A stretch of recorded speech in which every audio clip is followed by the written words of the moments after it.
Hello, my name is Jesus Jimenez, and today I will discuss to you my presentation, which is over forensic psychology. In this presentation, I will talk about how to apply for forensic psychology, what is forensic psychology, and the history behind the people that made forensic psychology possible. What is forensic psychology? Forensic psychology is the combination of the legal system with the applications of applied psychology related to law. Forensic psychologists does the following. They question documents, are representatives in court, they associate evidence to the crime and perpetrators, they are rendered expert opinions, they provide psychological testing, they also analyze, compare, identify, interpret physical evidence as well as support evidence. They also try to figure out why criminals do what they do related to a crime. They help select the jury, and they ensure that the psychological findings are translated into legal language. History of forensic psychology. William Wundt is cited as the father of psychology. His contributions brought forth many of the subcategories of psychology. In 1890, James McCland Cattell conducted experiments into the nature of testimony, which highlighted the effects of situational and individual differences. His applications are still used today. In 1892, so 2 years later, Hugo Monsterberg introduced applied psychology into the courtroom. His ideas were ignored at first, but over time developed into what we now use in the courtroom. In 1913, psychologists first used the word feeble-minded in the courtroom. This word identified that individuals were not capable of understanding or reasoning during the trial proceedings. The trial of the U.S. and 40 barrels and the 20 kegs of Coca-Cola. Hollingworth ran a series of experiments to test the influence of caffeine. That included perception, association, attention, judgment, speediness, speed, and coordination. Hollingworth testified that if the constant use of caffeine in moderate amounts would prove deleterious, some indications of such effects would have shown itself in the careful study of performance in tests covering a wide range of mental and motor processes. Ultimately, the trial was dismissed in favor of Coca-Cola. The next slide features 5 men who I believe are the main contributors to forensic psychology. In the center, we have William Wundt, who without him, psychology would never exist.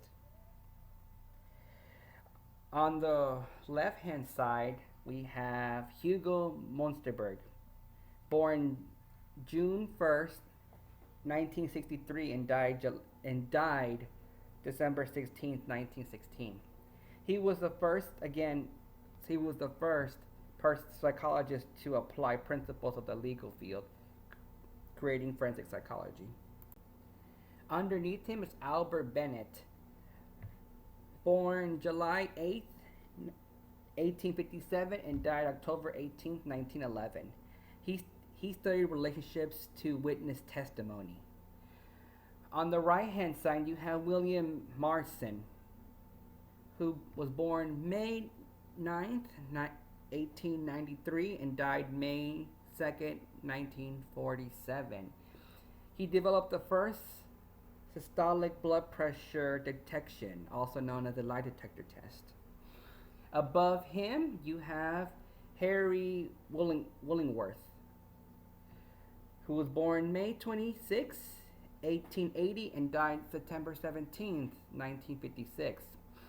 A pioneer and expert witness in applied psychology, studied opinions as to the influence of caffeine on mental and motor processes.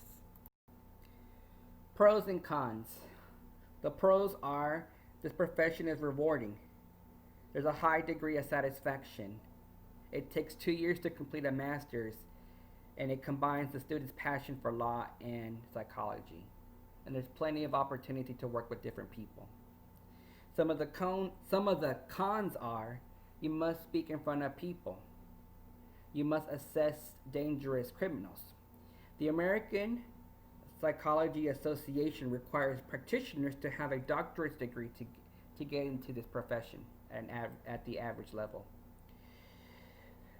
Estimated cost is around $33,000 for a master's degree. This job is extremely stressful as you're dealing with different individuals. And also, you have to deal with death and murder victims. On this slide, I listed a couple of schools of thought.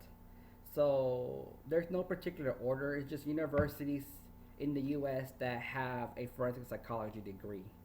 So I have Grand Canyon University, the University of Houston, John Jay College of Criminal Justice in New York City. You also have Arizona State, you have Warren University, you have Liberty State University, the Southern University of New Hampshire, and you also have Capella University. Requirements for graduation. First and foremost, you must submit an application to the school of your choice. Keep in mind that every school varies in cost, duration of the program, and location. You must submit your transcripts. All undergraduate and degree institutions you receive degrees from, which will also contain your GPA, which hopefully is in good standing. Number 3, you must complete a standardized test, also known as the GRE. Think of it as an SAT or an SAT exam for your undergraduate degree. Some schools are waiving this requirement due to COVID-19. Each school will specify the requirements, and some schools might require a more thorough examination. Number 4, letters of recommendation. We ask that you please ask coworkers, teachers, and peers for their total feedback on you. Number 5, resumes and list of experiences. We also want to include extra activities that you completed while in school.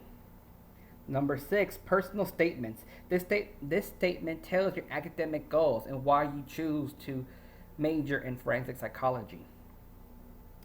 And number 7, a portfolio. Make sure you have pictures of any of your work completed. Report cards, rewards, and any recognition you had received would be greatly appreciated in the application. And finally, my last slide is references. I hope you enjoy this presentation, and I hope that I convinced you or pursued you into the field of forensic psychology. Thank you for your time in watching this video.